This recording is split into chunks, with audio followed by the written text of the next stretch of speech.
help assess a community's strengths and weaknesses in responding to natural disasters, persons with visual impairment can participate in these 3 activities. 1. Hazard mapping. 2. Household interviews. And 3. Focus group discussions. Here is a detailed description of each activity. Number 1. Hazard mapping. A hazard map shows the physical features of a residential area, such as houses, bridges, and roads. Areas at risk, such as low-lying residential and manufacturing areas. Physical dangers, such as potholes or weak bridges on roads leading to evacuation centers. And disaster response facilities, such as evacuation centers, evacuation vehicles and routes, and early warning systems. All villagers can attend meetings to help draw a hazard map identifying the community's strengths and weaknesses in responding to natural disasters. A blind person will need an assistant to help him or her add details to the hazard map. At a hazard mapping meeting, people with disabilities, including persons with visual impairment, will be invited to sit around a table with paper and pens and draw a hazard map. A facilitator asks questions to elicit the information needed to complete the map. While the map is being drawn, all information furnished by the participants is recorded by a secretary assigned at the start of the meeting. Here's how persons with visual impairment can participate in hazard mapping. Step 1. Listen to an overview of hazard mapping and instructions from the facilitator on how to draw the map. Step 2. Listen to and help answer the facilitator's questions, including general questions about the layout of the village. Where are the rivers, lakes, ponds, streams, roads, bridges, and markets? Specific questions directed to the person with visual impairment. Where is your house? Are you in a flood or landslide-prone area? Do you receive early warnings of disasters? When floods come, do you evacuate? Do you know where the nearest evacuation area is and how to get there?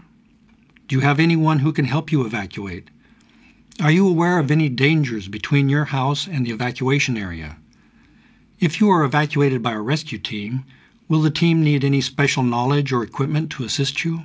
Step 3. Have the assistant transfer all the provided information to the hazard map. Note: using cardstock and tape to represent information on the hazard map will enable blind participants to visualize the map by touching it as the assistant describes the map's features. In addition to making sure that information provided by the visually impaired person is transferred to the hazard map, a good assistant will encourage the person with visual impairment to get actively involved in the process, to make sure their own situation and needs are accurately described, and will not try to provide information on the visually impaired person's behalf, and will faithfully describe any information drawn on the map so the person with visual impairment can confirm its accuracy.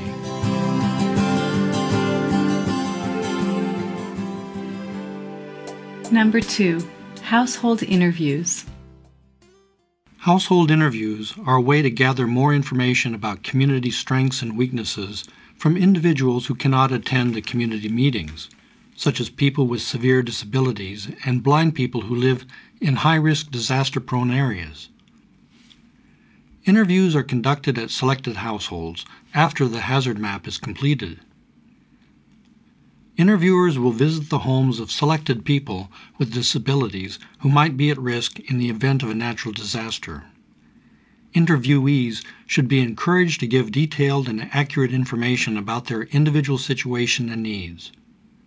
Interviewers should record the information and at the end of the interview, read back the information so the interviewee can check its accuracy. The following radio play illustrates how a household interview might go. Hello, is Mr. Sun home?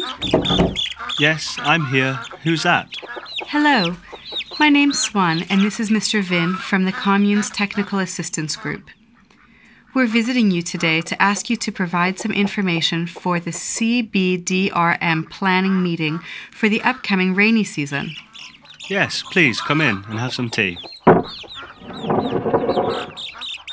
First of all, could you please give us some personal information? My name is Pham Van Sun. I'm 38 years old and I've been blind since I was born. I'm currently living with my wife and our 2 kids.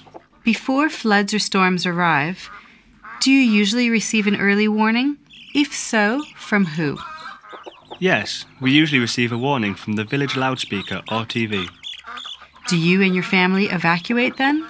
Our house is in the lowest area of the village and has no garret, so we have to evacuate every year. Where do you usually evacuate to? Do you have any difficulties getting there? We usually evacuate to the village hall. When we evacuate, my wife has to carry our important belongings while I carry my little boy and follow his older sister. I remember a year when we evacuated late. The rain was very heavy. All of us fell into a deep hole beside the road. Did you participate in the disaster response planning meeting last year? No, I didn't. I was busy with my family matters. You should ask your children to take you to the village meetings. It would help you keep up to date on village information and give you a chance to ask the village committee for help during an evacuation. Otherwise, no one will assist you in the event of a natural disaster. Yes, I'll try to attend the village meetings. Thank you very much for your time. Your information will be included in our report, and we'll ask the village rescue team to check on you and your family during the upcoming flood season. Thank you very much. Before you leave, could you please read through my information so I can check whether anything's missing? Of course. Mr. Vin will read it back to you.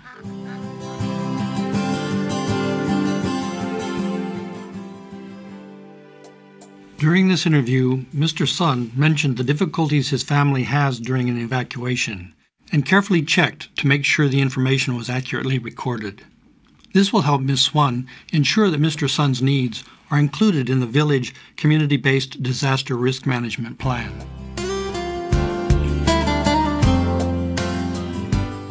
Number 3, focus group discussions.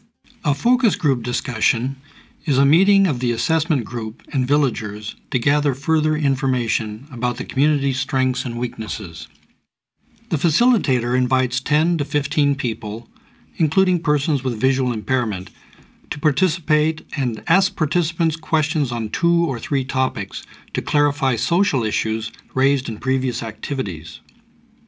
Persons with visual impairment should speak up to ensure their own perspective on each issue gets presented. If the facilitator writes information on a whiteboard, it should be read aloud for the benefit of persons with visual impairment.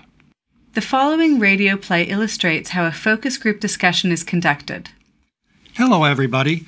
We invited you to this meeting to collect your opinions on the DiCBDRM plan. At this meeting, we want to hear everyone's opinion, and no opinion will be considered wrong, so please listen to and respect everyone else's ideas. Do you all agree? We agree. Okay. Thank you. Now let's start. What are your thoughts on the village's early warning and evacuation? In the event of a disaster, villages always help each other. I don't think that's true. Look at Mr. Zung. He's blind and has difficulty getting around, and his house is in a low-lying area, but no one came to help him in the previous flood. In the last flood, the water rose too fast and I didn't receive any warning. I didn't know what to do. I just sat on the table. Luckily, the water retreated, or else who knows? Don't you have rescue teams? If so, why didn't a rescue team help persons with visual impairment like Mr. Zoom? We do have a rescue team, but they have to take care of their own families. They only help people with really special situations. Thank you, Mr. Tu. Do you all agree with Mr. Tu? Yes, he's right. He's right. In my opinion, our village should have more rescue teams and make a list of houses that need early warning and special evacuation assistance. Then we can assign each house on the list to a rescue team. That way, we can ensure the safety of every villager. I think that's a good idea. Right. That's good. Thank you, everybody. This meeting has given us some new thoughts about the village's early warning and evacuation. I've recorded all of today's ideas and suggestions so they can be considered at the next DiCBDRM planning meeting.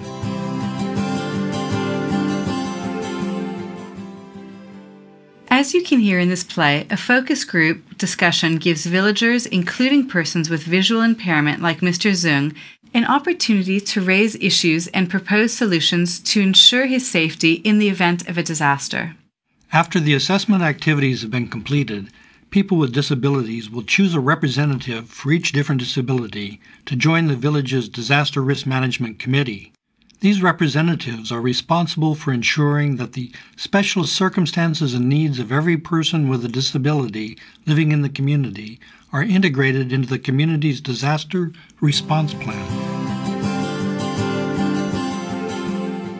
Now we'll describe how to develop a CBDRM plan. Before the annual rainy season, CBDRM planning meetings are held by the village's Disaster Risk Management Committee, which should include a representative of persons with visual impairment and representatives of groups with other disabilities.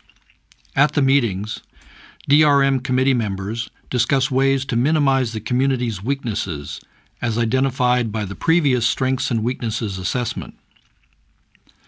The Disaster Risk Management Plan will include the following main sections. 1. Information about the village's disaster risk. Types of natural hazards that have occurred in the last 5 years, number of occurrences per year, dates of occurrences, affected areas, and extent of damage. 2. Summary of the community's strengths and weaknesses, including persons with visual impairment as revealed by the assessment process. 3. Description of the organizational structure and coordination of DRM committee members, including representatives of persons with visual impairment and representatives of persons with other disabilities in the event of a natural disaster. 4. Potential disaster scenarios and specific tasks DRM committee members must perform for each scenario. 5. Early warning and evacuation priority list, and list of low-lying households that should evacuate on their own. 6. Short, medium, and long-term tasks to be coordinated between the community and the local government to minimize weaknesses identified in the assessment. To participate in carrying out these 6 parts of the plan, the representative of persons with visual impairment should 1. Attend planning meetings to contribute ideas and actively help the committee members reach a decision on each discussed issue. 2. Make sure information provided by all persons in the village with visual impairment is integrated into the village hazard map, and make sure the name of every visually impaired person who needs early warning or evacuation assistance is on the priority list. 3. Ask DRM committee members to read the draft plan aloud to verify that the needs of all persons with visual impairment have been included in the plan. The following radio play illustrates how a CBDRM planning meeting might be conducted. At this meeting, the head of the Village Disaster Risk Management Committee and his committee members are developing one of the items of the plan, the evacuation priority list. At our previous meeting, we agreed on certain items in our plan. Today, we'll continue with the evacuation priority list. First of all, let's agree on selection criteria for who should be included in the list. Here are some recommended criteria. Individuals included in the evacuation priority list should be people living in a high-risk area who cannot evacuate by themselves, and their family cannot evacuate them without outside assistance. Do you agree with these criteria? We agree. I agree with the criteria. Yes, we agree with the criteria. Good. So now let's discuss the list. First, I'd like to invite the representatives of people with disabilities to present their lists. We have 5 people who need to be included in the evacuation priority list. 1. Ms. Gwyn Tilan, a person with physical impairment living in Sub-Village 1. The assistance method requested is using a hammock. 2. Mr. Huing Ba, a person with severe physical impairment also living in Sub-Village 1. His body is totally paralyzed, so the suggested assistance method is using a hammock. 3. Uncle Tang, a person with visual impairment living alone in Sub-Village 2. He needs someone to take him to the evacuation shelter. The assistance method requested is motorbike. 4. The family of Mr. Pham Van Son in Sub-Village 2. He's blind and has 2 small children. They need someone to drive them to the evacuation shelter. The assistance method requested is motorbike. 5. Mr. Von Zum, a person with visual impairment living alone in Sub-Village 5. He also needs someone to take him to the evacuation shelter. The assistance method requested is motorbike. Thank you, Mr. Hum. Do other members have any comments about this list? I think we can evacuate Miss Lan by motorbike instead of her hammock. It'll be faster. The hammock was her suggestion. I think we should try her proposed method in our drill of evacuation. If it doesn't work, we can talk to Ms. Lan about changing it. I agree with Mr. Hume that we should follow Miss Lan's suggestion. We can change to another method if necessary. Are there any other comments? I suggest that we include Miss Ang and her husband from Sub-Village 5. They're 80 years old, with no children. Their house is very old and lies in a flood-prone area. Thanks, everybody, for your input. Now I'd like to go over our priority list. 1. Miss Lan. 2. Mr. Ba. 3. Uncle Tang. 4. The Sons. 5. Mr. Zoom. And 6. Mrs. An and her husband. Besides these people, is there anyone else? That's all. That's it. We've developed our evacuation priority list. Now we'll take a 15-minute break. After the break, we'll continue with the assignment of the rescue team members who will come and help the people on the priority list. As this play illustrates, the needs of people with visual impairment or other disabilities are factored into the village community-based disaster risk management plan through the active participation of their representative. In this chapter, we've presented the basic information you'll need to actively participate in DiCBDRM planning meetings to help develop the community-based disaster risk management plan for your community.